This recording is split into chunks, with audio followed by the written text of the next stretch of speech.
Deanna. Turn off your mic. Thank you, Mr. Chairman, and thank you for the witnesses for being here today.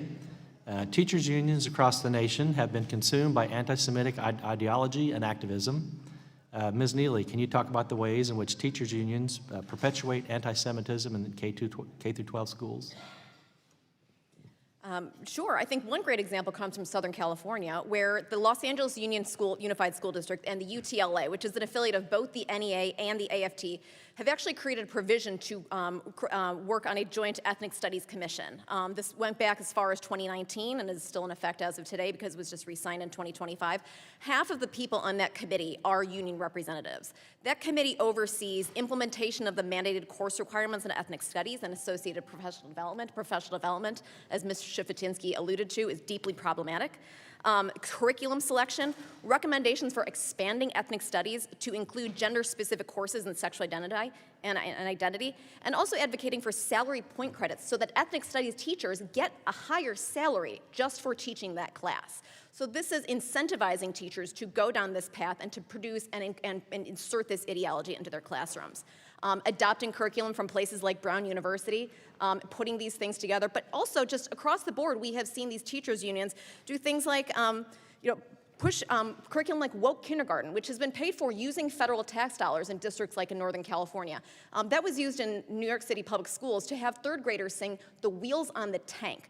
Third graders do not even, they still believe in the tooth fairy at that point. And so to use children as our foot soldiers, human shields in this battle of ideology is something that is so deeply unconscionable. And to be pressed and promoted through teachers union networks, which we have obtained records through FOIAs of all the leaders of the Educators for Palestine caucus. They are sharing these materials. They are encouraging each other to participate in these teach-ins like the Oakland Education Association. This is a superhighway to share this hateful information with each other from coast to coast. Okay, thank you. How have Jewish teachers been impacted by anti-Semitism within the unions that represent them? Teachers are also being abused by this, unfortunately. Watching some of these things be disseminated, the Freedom Foundation actually has a number of lawsuits against teachers' associations, including the Portland Association of Teachers, because the in Portland Public Schools, Portland Association of Teachers has distributed anti-Israel teaching materials, which drew from programs like Teaching While Muslim and Woke Kindergarten. They have actually co-authored the Teach Palestine Guide with the Oregon Educators for Palestine, urging educators to present a singular anti-Israel perspective in classrooms. They have published Know Your Rights guides, teaching and organizing for Palestine within Portland Public Schools, which promotes and tells teachers how to get this material into classrooms. And also defended the use of the phrase, "From the river to the sea, Palestine will be free," which is widely recognized as a call for the elimination of the state of Israel.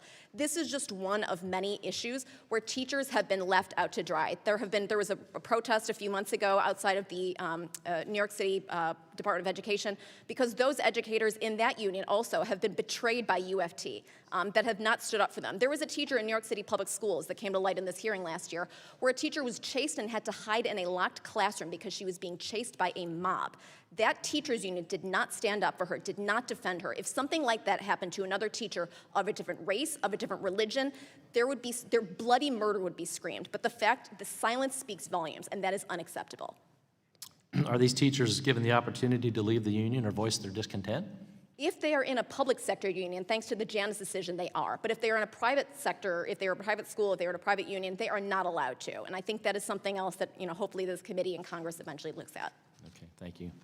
The most important time to shape a child's mind is during the K through 12 education, where they can develop views and morals that take them well into within adulthood. Ms. Shifutinsky, I'm sorry about that. How does exposure to anti-Semitic messaging from authority figures in K through 12 schools affect Jewish students' sense of safety and identity, as well as create problematic ways of thinking for all students? What it can do to Jewish students is it can make them feel like their identity is not valid and like they're worth being targeted. So it can increase their insecurity, make them ashamed, make them feel embarrassed of the communities that they come from. Okay, thank you. What mechanisms currently exist to hold K through 12 faculty accountable when they promote anti-Semitic rhetoric in the classroom, and are those mechanisms sufficient? They're not sufficient. There are mechanisms, there are standards, there are education codes that districts and teachers are supposed to follow. Unfortunately, I think in the cases that we've all spoken about, we've seen that all too often they're not being followed. Okay, thank you. Thank you for your responses, and I yield back my time. Representative Adams of North Carolina.